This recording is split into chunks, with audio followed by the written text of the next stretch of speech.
Nakilala ko siya noong 2009. Sa isang masayahin, magulo. At ang pakilala niya sa akin, apo siya ni Auntie Lily. Apo nga ba? Ewan ko.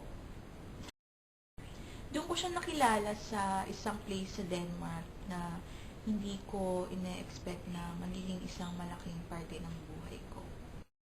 Gusto ko siya kasi palagi siya nakasmile. Tapos, panay-bunga niya sa akin, "Oy, Juna, asan yung kapatid mo?" Isa siya sa mga pinakamatapat kong kaibigan. Palagi siyang nag-overnight stay sa bahay at yun yung namimiss ko, yung wala nang magulo. Ang pagkakaibigan naman kasi hindi sa pareho kami lumaking sabay, pero yung pinaka-importanteng bagay na nangyari sa pagkakaibigan namin is yung pareho kami nag-grow sa Panginoon. Kaya nung nag-part ways kami, doon ko na-realize na sobra ko siyang na-miss. Kaya lang, I was thinking like sa lyrics ng song na friends are friends forever if the Lord's the Lord of them.